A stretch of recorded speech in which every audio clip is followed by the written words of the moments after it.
EVOS, ang kanilang mga debut players.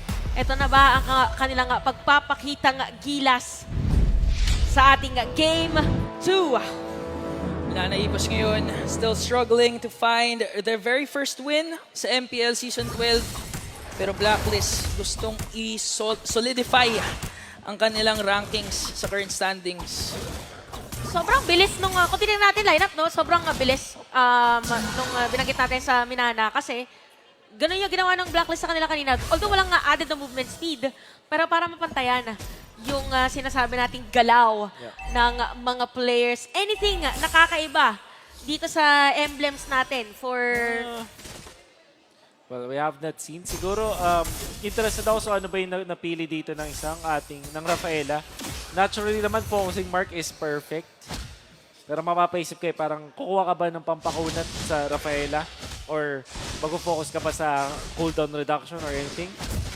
I think yung kunat yung typically pinapaboran ngayon ng mga Rafaela para at least mas matagal. Mas matagal sila sa laban. Patagalan talaga ng tibay at lakas ng loob. Oo. Ang ating pag-uusapan. May kita natin mauuna, by the way, si Kuya Kaizen AR dito sa pagpapa-level 4. At parang ito na naman yung pacing ng game natin para dito sa ating laning. Pero speak of laning, talk to me about Pakito and Joy. Well, yung Pakito pwede siyang, I think pagalingan lang talaga siya. Parang walang masyadong lamang talaga. Parang when it comes to laning katol. Pero ang advantage siguro ng isang Pakito, ever since naman, lalo na nung nabalik yung Brave Smite, di ba? Pwede siyang mang-poke. As you can see, ang lalim niya ngayon at this rate. Ang layo ng narating, ano? Oo. Ito na yung sinasabi kanina ni Inga na parang pag si Lord JM, Pakito din ay nakadikit sa kanyang na-poke siya na pangalan. sobra. Parang Di yata siya makakabalik dun sa lane. Ang galing. Ginamit niya yung Ginamit niya yung Rock Ursa para makatagos. Kaso late siya sa turtle. hindi na siya makakapag-zone out. Pero parang hindi rin yata magko-contest yung Minana EVOS sa turtle. Which is weird kasi mas lamang sila ng EXP noong una. So, interesting choice mula sa Minana. Sila yung may early game comp pero hindi nila sinecure yung first. Well, at least yun, nakikita niyo naman resulta. Kaizen, dahil nag-focus siya dun sa mga jungle creeps, mas mayaman siya ngayon. Siguro din kasi napansin natin kanina si Lord JM, napilitan siya umakit ulit dahil hindi niya nga na-clear yung minion waves niya. So nauna talaga mag-zone out si Edward. Nakita natin hanggang orange camp ay sinalubong talaga ni Edward dun si Kaizen. So ang call ngayon ng Minana ay pantayin na lang muna ang mga bagay. if Oh ever makaka- no! Ano nangyari? Nanakaw ni Haji! Oh no! Grabe. Grabe. Kaya pala ito na, mala mathematician. Ngayon si Kuya Haji. Mathematician ex Nostradamus. Grabe. Naagaw eh. Out of nowhere eh. This is really bad para kay Kaizen. Lamang na sana siya. Pero ang laki kasing bagay nito. Ang laking EXP nung mawawala sa kanya. Tsaka expect mo, Kaizen, kailangan niya talaga ma-utilize yung early game potential ng isang Martis. With that play, specifically from Haji, mapapaurong itong si Kaizen Dati ngayon. kasing jungler si Haji. So, abisado niya yung mga damage na yun eh. Parang ang dami na pala niya inikutan din na role if ever. And si Sensui, by the way, ay nandito lang sa may bottom lane. Delikado na naman yata sila Kuya Sumpak. Parang may nabubuong delubyo na aalsa din agad. Disengage lang muna. Pero medyo maingat nga ngayon maglaro yung Minana EVOS. Napakaganda. Talagang sinusuportahan nila and they're really protecting yung pot of gold nila, which is their win condition, si Sumpak doon sa bottom lane.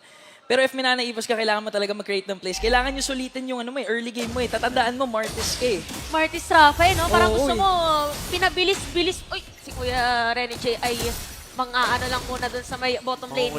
Mangungulit lang muna. Pero Sensui dito, ang ganda ng hila on to Lance AR. And now, Lord JM ang makakakuha kay Haji. Haji will go down. At saktong-sakto dahil meron ang ikalawang turtle dito. Sensui mapapa-heavy spin palayo. Minana EVOS. Mukhang maganda ang pwesto nila sa turtle na ito. Dahil nakakuha sila ng isa, parang hindi na yata magko-contest. Yep. Kasi may purple buff na rin. Si Lord JM, nako, parang kakaibang training grounds. Grabe. Ang meron siya dito, look at that. Sabi sa inyo kaya talaga magpaikot ni Lord JM ng laro. Siya aggressive with Pakito. Tinitake advantage yung kanyang Brave Smite para mabalik yung HP. Of course, when he tries to go for the pokes, maabutan pa yan yung cart at same level sila ngayon ni Edward. So kahit padora-dora si Lord JM, may nagagawa pa rin. Oo, ang layo pala narating niya, no? Oo. Nasa top lane pala siya. Tapos galing siya ng bottom lane. Trip to Jerusalem. Trip around the world. Hindi nga lang Jerusalem ang ginagawa. Literal na naging track and field player eh. Sinamahan ba naman ng Rafaela? Ang ganda pa ng flicker in onto Haji. So far, so good para kay Lord JM. Talagang ginagawa niya yung role niya bilang XP laner. Pero sa gold lane, si Oheb pa rin. Ooh. Ay, speaking of Oheb, Napakaganda ng off-cam kill from the Philippine sniper and it's on to Spider Miles pa nga. Pero teka lang dito si Kaizen, namataan dito si Sensui, mapapa-retribution nga siya to bring down. Pero hindi, nandyan na din kasi si Haji.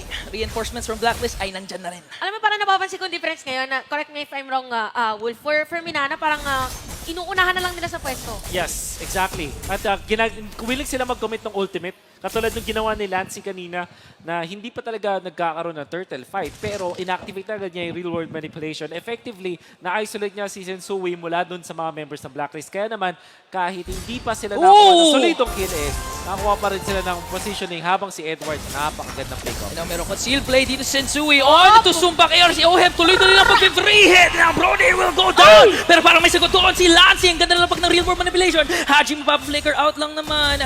Both teams, ang ganda ng sagot. Both gold laners are now down. Dalawang patay para sa side ng Minana Evos at si Oheb naman ang nakuha for Blacklist International. Sino ba lumamang sa teamfight na yun? Tingin ko Blacklist kasi buhay pa si Oheb nung napatumba si Sumpak. Oh, yeah. And that means na may konting advantage na doon. At syempre, ang Blacklist mas maganda naman yung kanilang gold doon sa kanilang sa Beatrix. So, you can see na lamang nga sila ng 700 gold over Sumpak. Ito dito yata si Lord JM, the fighter of the century. Lord JMAR ang kailangan din targetin dito ng Minana Evos pero Renny third J? sumuran. Renny J, ang ganda ng pasok. On to Spider-Man. Na Sensui ang makakasecure ng kahuli-huli ang turtle. Pero Minana Evos gusto ata bumawi doon. Sensui makakalayo rin naman. Minana Evos gusto nila maghanap ng trade na hinahanap nila. Pero Renny J, the hitman! On mukhang ma-outplay mga niya ang Minana. Pero siya ang mapapatumba. Minana Evos nahanap yung trade na gusto nila. Minana Evos ngayon ay unti-unting tatry na humabol against Blacklist International. Pero habang nangyayari, may ginamit si Oheb din na nagsira ng tore doon sa may bottom lane. Parang taliwas ngayon yung gustong gawin ng mga teams natin. Yeah. Parang trade, kumbaga gusto nilang gawin. Of course, Minana Evos very happy with that pick-off. Kaso si Renny J, yung napatumba nila, which is a roamer. Which means na hindi ganun kasaya yung Minana Evos. Buti na lang yung nakakuha sila ng push sa may top lane. So that's extra gold na mapupunta doon kay Sumpak. So far though, yung fact na mayroon silang Brody at hindi pa sila masyadong nag-own dito sa ating game. At alam natin, early game, yung gustong makuha dito ng Minana Evos, medyo concerning to if you're a Minana Evos fan. So definitely, Minana Evos needs to activate now itong kanilang Brody. Uy, bottom lane. Ayun na. Edward napapaligiran ng 4 na miyembro ng Minana Evos ngayon. Third part member, ginamit na rin. Vengeance. Lahat ng ulti nilalabas kay Edward. Makakatakas pa kaya dito si Agent Zero? Pero mukhang makakatakas pa nga! It's Edward! Pero tingnan mo si Lord JM. Secures the kill. May kasama pang TP. Grabe, literal na napapalibutan ka namin nung moment na yun. Pero ang tagal, bago niya namatay. Exactly, nakapag-push pa tuloy sa may top lane yung Blacklist. Tsaka ang daming resources na na-expend na Minana Evos. Uy, wait lang Parang delikado tong bottom lane Para may sandwich play tayo makikita. Sensui dito. Mahabol kaya niya ang Minana Evos. And now Renny J tumalon pero walang tumama. And now Sensui, ang namataan doon ay si Kaizen pero may mortal call out. And now 4-on-4 ang nagaganap ngayon. Sensui tanking all the damage of Minana Evos. Makakatakas ba kaya siya? No, he's gonna go down. And now Minana Evos. Oheb. Maganda ang kanilang situation ngayon dahil in 3 seconds, lalabas na ang kauna-una ang Lord at walang retribution holder ang Blacklist. Palitan na ngayon ang nangyari sa ating dalawang koponan at sumakto pa para sa Minana Evos na merong Lord at ang namatay is Sensui. Yes. And you can see na itong si Kaizen ay walang kaba. Hinintay niya yung kanyang mortal coil para makatakas dun sa Hurricane. Renny J, ang ganda naman ng pasok! Pero walang retribution holder ang Blacklist doon. And Edward and Renny J will go down. Minana Evos extending their lead with this Lord. Beautiful play coming out from Lancy once again. Siya pa rin talaga yung nagiging problema dito ng side ng Blacklist. Pati yung nangyari, crash dun sa may bottom lane. siya rin yung dahilan kung ba't nakakuha ng extra kills pa. And now, Sumpak finally gets 1 kill, pero makakuha pa siya ng Sanctore. And they also secured the Lord afterwards. Minana, Evos, lamang na ngayon sa blacklist. Alam mo, Wolf, ito na yung sinasabi mo kanina na na kailangan talaga nilang pakita kung sino sila katulad ng ginagawa ngayon ni Lord JM and out to OM! Filipino Sniper is now down, pero that's gonna be a worth it trade for the Tigers dahil that's the gold laner for Blacklist side. And eto na nga ang Lord, kumakatok na sa bottom lane. Manabi. Madedef? Madedepensahan para yung side ng Blacklist International. Pero ang laki ng damage nun. Medyo na-overlap lang kanina, guys. Kaya hindi natin alam kung masisira ba or not. But for middle lane and all the lanes, so Minana Evos tuloy-tuloy lang ang pressure na kanilang pinapakita. At bottom Boom! lane. Uy! One hit. One hit na. Isang one hit pa Oh, lang. may highlights din yung minion natin. Kung nasira yung bottom lane, tapos manalo yung Minana Evos, ang MVP yung Minions. yung canon. Pa nagkataon. But yeah, biglang nag-spike ngayon. Ang Minana Evos in terms of damage. Sumpak is 115. Yep. Lance AR special mention natin kanina, 206 placements on point. Exactly. Interestingly, ang pinili dito na item ni Sumpak is the Rose Gold Meteor.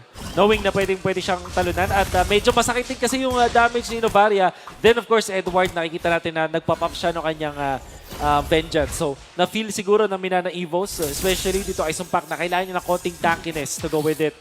And of course, ang true MVP dito para sa Minana Evos, 100% sure ito si Latsi na meron ng Ice Queen 1 and Glowing 1. Makati at malagkit na ang Minana Evos. Tsaka sobrang ganda ng timing ng real world manipulation niya. Every single time na kinakasan niya to, parating merong casualty on the on Blacklist side. And at the same time, gusto ko rin i-comment si Spider-Man sa kanina nasabi natin to na Minana Evos sa Game 1 draft, parang hindi nila yung identity. They went for a Lalita instead of their comfort picks. Pero ngayon, nakikita na natin ang tunay na capabilities ng Minana Evos with this Rafaela pick. Oh, nasa gitna talaga si Spider-Man ng kanilang pinaka-formation. Kung babalikan natin yung pinaka-headline natin dito is yung tungkol sa recoded na Renegade. Pero parang binigyan nila ng iba din. Parang ibang strand for Minana Evos, which is si Spider-Miles na meron ding Spider Sense para dito sa ating game. So, 12 minutes and 25. Maingat din. Yung mga gantong long stretch, napapantay yung gold eh. Probably makahabol yung blacklist, pero depende. Dahil meron na rin tayong Lord na pag-aagawan ulit ng ating mga players at konting pitik lang dito against Renegade ay umaaray na. Masakit si Lance AR. Grabe lamang na lamang yung Minana when it comes to the economy. Pero Blacklist pa rin ang may lakas ng loob magsimula ng ikalawang Lord. Kanina matatandaan natin na Minana Evos ang aktual na nakakuha ng kauna-unahang Lord. Pero this time, Blacklist. Mag-ingat ka. Si Edward, ayun na nga. Uy! My... Oh no! Flicker out! Nakatakas. Wow! Grabe naman yun! Pero napauwi si Haji dito. Grabe yung pressure na binibigay ng Minana Evos. Up. And now can see you play. Renegade, Edward on to every member of Minana Evos at the zone out niya actually yung 5 miyembro. And now Blacklist, Sensui. Ayaw na talaga palibatin si Kaizen. And now, Sensui Instinct ang mangingibabaw. Pero Minana Evos has to think about the push.